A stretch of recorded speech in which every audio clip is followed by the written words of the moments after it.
Welcome to my YouTube channel study platform. मैं हूं अयाज अहमद और आज हम इस लेक्चर में, इस वीडियो में दो चैप्टर्स पढ़ने वाले हैं। That is why do we need a parliament and understanding laws. दो चैप्टर्स हम एक ही वीडियो में पढ़ने वाले हैं। दो चैप्टर्स हम एक ही वीडियो में पढ़ने वाले हैं।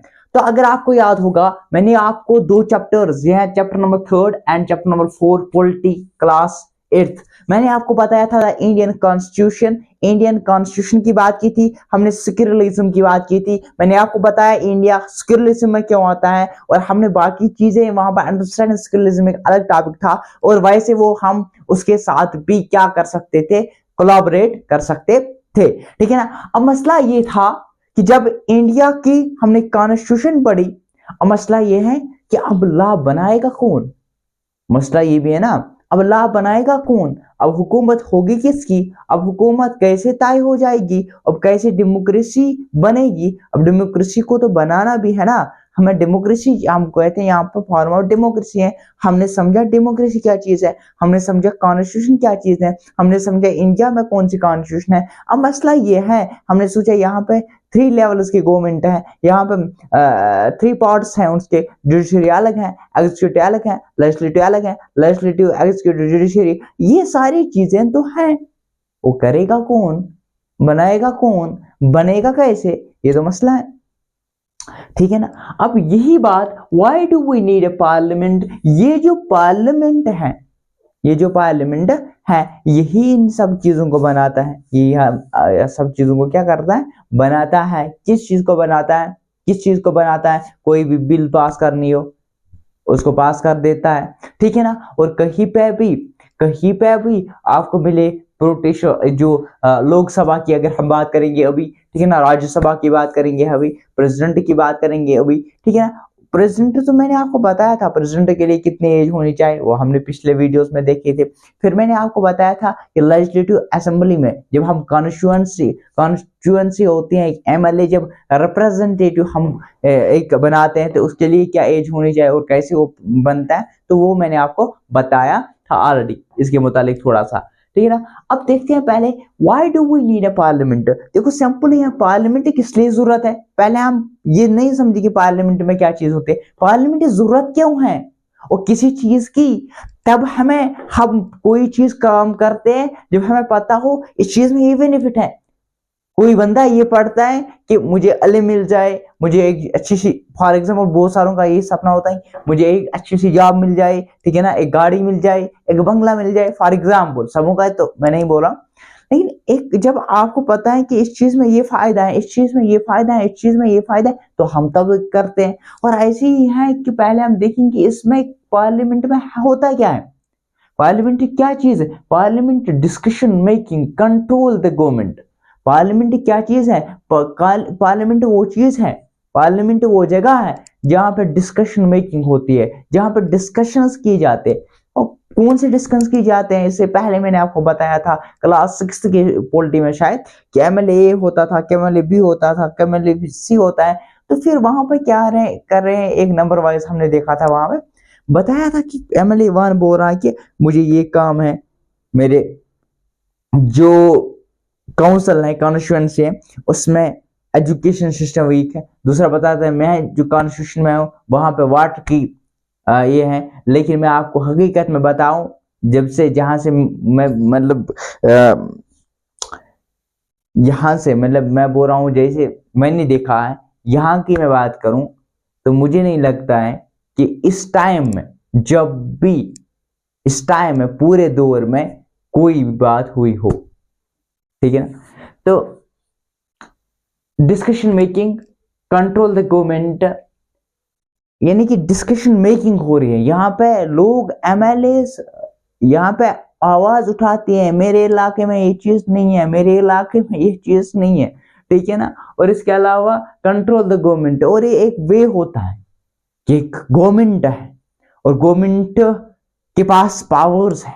अब गवर्नमेंट इन पावर्स को रेगुलेट तो भी करनी है ना, वो अनलिमिटेड पावर्स का अगर यूज करेंगे, ऐसे ही यूज करेंगे जैसे वो चाहे, तो फिर क्या होगा, फिर तो मसला होगा ना।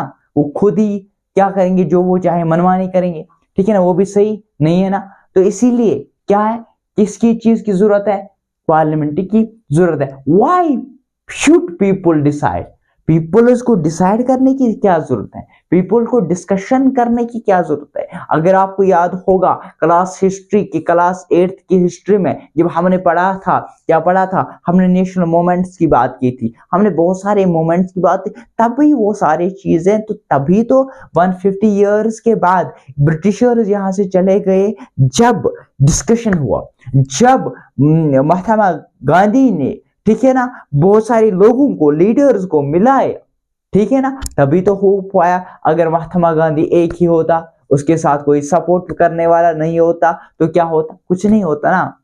तो क्या होता, एक बंदा क्या कर सकता था। अब डिस्कशन जरूरी थे, एक प्रॉपर वे जरूरी थी, एक डायरेक्शन जरूरी थी जहां से लोग जाते। और इस अगर हम 1885 की बात करिए, इंडियन नेशनल कांग्रेस जो है, इसने डिमांड किया था हमें लेजिस्लेटिव रिप्रेजेंटेटिव्स होने चाहिए, इलेक्टेड मेंबर्स होने चाहिए, और 1909 में उनको मेंबर्स दिए गए थे, अलो किए गए थे ब्रिटिशर्स ने, ठीक है ना। यानी कि हर एक चीज जो है ना, वो डिस्कशन से ही। तो घर में कोई प्रॉब्लम हो तो क्या कहो, क्या किया जाए, अगर घर में कोई प्रॉब्लम है, हर एक बंदा अपने तरीके से मसले को हल करने की कोशिश करे, फॉर एग्जाम्पल, तो सही है। लेकिन अगर वो डिस्कशन में होगा ना, तो मसले तुरंत क्या हो जाते हैं, हल हो जाते हैं। तो डिस्कशन जरूरी है, किसी चीज को करने के लिए डिस्कशन जरूरी है। इसीलिए बहुत सारे कहते थे, मतलब हमारे बड़े भी कहते थे, अगर आपको कहीं भी काम हो, कहीं भी आपको प्रॉब्लम हो जाए, डिस्कशन किया करो। अगर आपको कोई भी ना मिले, किसी चीज को आगे रखो, उसी से डिस्कशन करो, लेकिन जरूरी डिस्कशन करो। यानी कि किसी से बताओ, किसी को बताओ क्या करना है, क्या सही रहेगा। और पीपुल एंड देयर रिप्रेजेंटेटिव, अब यहाँ पे पार्लियामेंट वो एक जगह है जहां पे लोग क्या करते हैं, रिप्रेजेंटेटिव्स को क्या करते हैं, रिप्रेजेंटेटिव्स को भेजते हैं। और यूनिवर्सल एडल्ट फ्रेंचाइज जहां पे राइट टू वोट है हर एक नागरिक को अबो 18। अब यहाँ पे क्या है, रिप्रेजेंटेटिव जाते हैं, रिप्रेजेंटेटिव क्या काम करते हैं, रिप्रेजेंटेटिव अपना रिप्रेजेंटेशन दिखाते हैं, क्योंकि उनको भी लोगों को जवाब देना होगा ना। जो एमएलए फॉर एग्जांपल यहाँ का होगा, ठीक है ना, और इस एमएलए को तो लोगों को जवाब देना है ना। फॉर एग्जांपल किसी एमएलए ने किसी कॉन्स्टिट्यूएंट्स के साथ गलत किया, उनकी जो भी डिमांड्स थे उनको फुलफिल ही नहीं किया।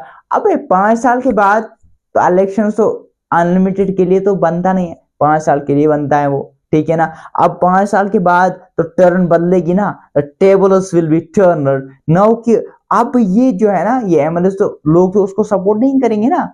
अगर उसने अच्छा किया है तो लोग उसको सपोर्ट करेंगे। यही पार्लियामेंट में किसको भेजा जाता है, अब लोग सारे नहीं जाते, क्योंकि यहाँ की जो डेमोक्रेसी है वो इनडायरेक्ट फॉर्म ऑफ डेमोक्रेसी। यहाँ पर लोग तो बहुत ज्यादा है, यहाँ पर लोग क्या करते हैं, यहाँ पर कंटेस्ट इलेक्शंस हो जाते हैं, और इलेक्शंस के बाद एक रिप्रेजेंटेटिव होता है, और वही रिप्रेजेंटेटिव पार्लियामेंट में जाता है। अब रोल ऑफ पार्लियामेंट, अब पार्लियामेंट का क्या रोल है, पार्लियामेंट की पहली बात यह है fact that people of India have in principles of democracy। पहली बात जो पार्लियामेंट की बात है वो यही है, लोगों का जो विश्वास है, लोगों का जो भरोसा है किस पे, पार्लियामेंट पे। क्यों है, क्योंकि उन्होंने अपने रिप्रेजेंटेटिव्स को भेजे हैं, उनको पता है हमारे रिप्रेजेंटेटिव हमारे साथ गद्दारी नहीं करेंगे, हमारे रिप्रेजेंटेटिव वही करेंगे जो हम मसाइल हैं, जो मुश्किलात हैं, हमें तो इसलिए चुने हैं उनको, और हम इनको क्या कर सकते हैं, टर्मिनेट भी कर सकते हैं आफ्टर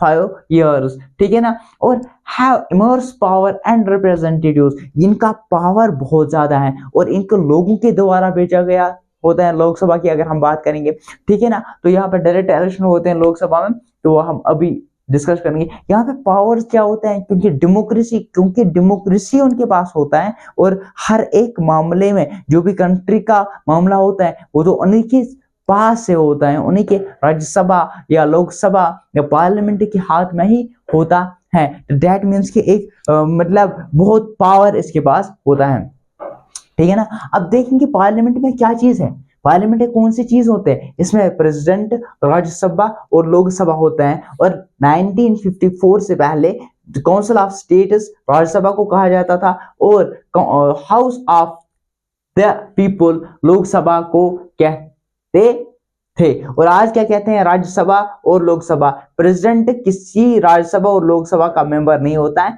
ये इंडिपेंडेंट होता है, यानी अलग होता है। अब राज्यसभा को हम अपर हाउस भी कहते हैं, लोकसभा को हम लोअर हाउस भी कहते हैं। अब इसका मतलब ये तो नहीं है कि लोकसभा जो है वो लोग छोटी छोटी बातों पे क्या कर सकते हैं, डिस्कस दे सकते हैं, या लोअर हाउस का मतलब है कि लो है, ऐसी बात नहीं होती। उसके अलग पावर्स होते हैं, उसके अलग आगे आगे हम पढ़ेंगे। लोकसभा की कौन से पावर्स हैं, राज्यसभा के कौन से पावर्स हैं, कुछ ऐसे भी मुन्नी बिल हैं, बाकी चीजें, और जहां पर दोनों का भी पावर होता है, राज्यसभा का भी पावर है और लोकसभा का भी पावर है इक्वली, ठीक है ना। अब क्या है, फॉर एग्जाम्पल फंक्शन क्या है इस पार्लियामेंट की, अब हमें समझ आ गया। पार्लियामेंट में तीन चीजें होती हैं, पार्लियामेंट में एक प्रेसिडेंट होता है, एक लोकसभा और राज्यसभा, ये तीनों मिलके इसको हम क्या कहते हैं, पार्लियामेंट कहते हैं। अब इसका फंक्शन क्या है, to select the national government, यानी नेशनल गवर्नमेंट को सिलेक्ट करना।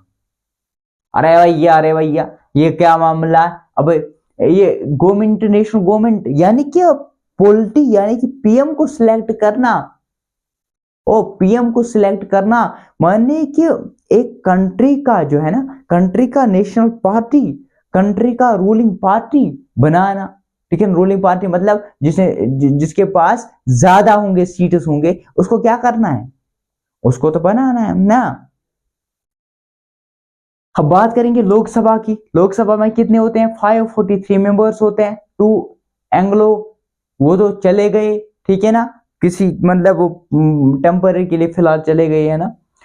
आप प्रेजेंट की बात करेंगे, 543 मेंबर्स हैं, ठीक है ना, लोकसभा में, और जिसको 272 प्लस सीट्स मिलेंगे, और वो क्या कर सकता है, वो गवर्नमेंट बना सकता है, यानी वो क्या बना सकता है, गवर्नमेंट बना सकता है। और मेन फंक्शन क्या होते हैं इसकी, एग्जीक्यूटिव को सिलेक्ट करना। अब हम आगे देखेंगे, जैसे सिविल सर्वेंट्स होते हैं, IAS, ठीक है ना, और ये क्या होते हैं, परमानेंट होते हैं। अब कुछ मिनिस्टर्स होते हैं जो हम आगे देखेंगे, वो क्या होते हैं, वो नॉन परमानेंट, मैंने भी शायद आपको बताया था, वो नॉन परमानेंट होते हैं, 5 years के लिए होते हैं। अब इस चीज को, इसको सिलेक्ट कौन करता है, इनको सिलेक्ट करता है प्रेसिडेंट। और जैसे मैंने आपको बताया कि प्रेसिडेंट की अगर हम बात करेंगे, ये अपॉइंट करता है पीएम को। फॉर एग्जांपल जिस पार्टी के पास 272 प्लस सीट्स होंगे, वो एक रिप्रेजेंटेटिव को क्या करते हैं, सिलेक्ट करते हैं, और वो जाता है, और इसको अपॉइंट कौन करता है, पीएम करता है। अब पीएम क्या करता है, वो मिनिस्टर्स को सिलेक्ट करता है, अपॉइंट नहीं करता है, और अपॉइंट कौन करता है, प्रेसिडेंट करता है। ऐसी स्टेट्स की बात करेंगे, गवर्नर क्या करता है, गवर्नर करता है अपॉइंट किसको, चीफ मिनिस्टर को। अब चीफ मिनिस्टर, जब पार्टी रूलिंग पार्टी होगी, जिसके पास ज्यादा मेजॉरिटी होंगे, वो जाएंगे कि हाँ हमारे पास इतनी मेजॉरिटी है, इतनी सीट्स हैं। अब वो क्या करेंगे, वहां पे एक रिप्रेजेंटेटिव हेड जो होगा, उसको कौन करेगा अपॉइंट, इसको अपॉइंट करेगा गवर्नर। जब गवर्नर उसको अपॉइंट करेगा, और अब जो सीएम है वो सिलेक्ट करेगा बाकी मिनिस्टर्स को, अब फिर उनको भी अपॉइंट करेगा कौन, गवर्नर। ऐसे यहाँ पे प्रेसिडेंट और पीएम के दरमियान चल रहा है। अब मसला यह आता कभी कभार, if budget is not pass in Lok Sabha, अगर बजट बनी, बजट लोकसभा में पास ही नहीं हुई, व्हाट डज दैट मीन, होगा क्या, तो उस टाइम पे प्रेसिडेंट, इस टाइम पे पीएम को इस्तीफा देना पड़ता है। वह यह कौन सी बात हुई, अभी तक कोई कभी हुआ नहीं। इसका मतलब क्या है, जब ऐसा कुछ स्थिति हो, जब बजट पास ना हो, दैट मीन्स कि जो पार्टी है ना वो खत्म हो गई है, क्योंकि वहां पर बजट यानी कि सारे लोग एक साथ नहीं है, ठीक है ना। तो अब कोलिगेशन पार्टी, जो प्रेजेंट गवर्नमेंट है, कोलिगेशन यानी कि जब एक पार्टी के पास इतनी सीट्स मैसर न होंगे कि वो एक खुद की पार्टी का गवर्नमेंट बना सके, और तब उनको कोलिगेशन करने पड़ते हैं, किसी और पार्टी के साथ मिलके गवर्नमेंट फॉर्म करनी पड़ती है। और राज्यसभा की अगर हम बात करेंगे, राज्यसभा में है 233 इलेक्टेड सीट्स प्लस 12 नॉमिनेटेड, जो है कौन करता है, प्रेसिडेंट। यानी कि राज्यसभा में कितने सीट्स होते हैं, 245 सीट्स, और लोकसभा के लिए प्रेसिडेंट की बात करें कितने हैं, 543 सीट्स, ठीक है ना, यानी मेंबर्स। अब क्या है मसला, तो पहला ये था मैन फंक्शन किसकी, पार्लियामेंट की to select the national government. इसके अलावा to control guide and inform to government, यानी कंट्रोल करना और गाइड करना और इन्फॉर्म करना गवर्नमेंट को। अब कैसा हो जाता है, पहले हो जाता है क्वेश्चन आवर, अगर आपको होगा 11 PM स्टार्ट हो जाता है। क्वेश्चन आवर के बाद होता है 0 आवर। क्वेश्चन आवर्स के में क्या होता है, क्वेश्चन किए जाते हैं, जैसे मैंने आपको बताया कि लोग जो भी, एक तो होता है रूलिंग पार्टी, दूसरे होते हैं अपोजिट पार्टी। अब रूलिंग पार्टी क्या करता है, वो रूल करता है। अब जो अपोजिंग पार्टी है उसको क्या होता है, उसको हक होता है कि वो आवाज उठाए, वो बताए, है ना। यही यहाँ पे क्या हो जाते हैं, यहाँ पे रिप्रेजेंटेटिव्स होते हैं, वो आवाज उठाते हैं, हमारे इलाके में ऐसे ऐसे मसाइल हैं, ऐसी ऐसी प्रॉब्लम्स हैं, और इस पे गौर व फिक्र किया जाता है और लोगों के मसाइल वो उठाते हैं। तो इसके लिए उसको क्या कहते हैं, लोकसभा भी कहते हैं, ठीक है ना, मतलब लोकसभा में उठाते हैं, ठीक है ना। पार्लियामेंट में क्या हो जाता है, और यहाँ पे ये सारी चीजें हो जाती हैं। और law making, who are the people, law making हम देखेंगे अभी, यानी कि यहाँ पे अंडरस्टैंडिंग लॉ हम अलग से पढ़ेंगे। लॉ मेकिंग ऐसे कैसे ये लॉ बनाता है, who are the people in parliament. अब मसला ये है कि पार्लियामेंट में कौन से लोग होते हैं, पार्लियामेंट हर एक रिप्रेजेंटेटिव होते हैं। फॉर एग्जाम्पल जब भी दलित, फॉर एग्जाम्पल आदिवासी, जैसे दलित की बात करेंगे, एससीज जैसे हम आदिवासी की बात करेंगे, एसटीज उनके लिए भी रिजर्वेशन अलग से हैं। या इसके अलावा हम बात करेंगे बाकी जो वुमेन्स हैं, और 2011 की अगर हम बात करेंगे, 2011 सेंसस में तो 11% कुछ हैं वुमेन से। अगर 2004 यानी कि उससे पहले अगर हम बात करेंगे 60 इयर्स पहले की अगर हम बात करेंगे, तो वहां पे कुछ 4% वुमेन यहाँ पर थे। यानी कि दैट मीन्स कि अभी जो है ना, हर एक जहाँ की कम्युनिटी से, यहाँ पे डिफरेंट रिलीजियस से बिलोंग करने वाले पीपल्स हैं, और यहाँ पे वो भेदभाव नहीं है। स्किलिज्म का भी यहाँ से एक और तरीके का क्या कंसेप्ट आ जाता है। अब हम पढ़ेंगे सेकंड चैप्टर 4। यहाँ तक हमें चैप्टर 3 समझ आ गया, पार्लियामेंट क्या चीज है। पार्लियामेंट ये है, प्रेसिडेंट लोकसभा और राज्यसभा पार्लियामेंट बनाते हैं, और पार्लियामेंट में क्या चीजें हो जाती हैं, सिलेक्ट नेशनल गवर्नमेंट करते हैं, और इसके अलावा गाइड करते हैं, guide control and inform the government. इसके अलावा लॉ मेकिंग का काम करता है, अभी हम देखेंगे कैसे लॉ मेकिंग का काम करता है, और इसमें कौन कौन से लोग होते हैं ये भी हमने देखा।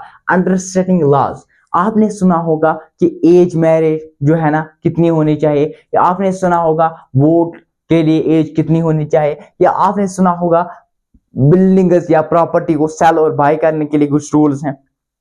अब इन रूल्स को बनाएगा कौन, पार्लियामेंट।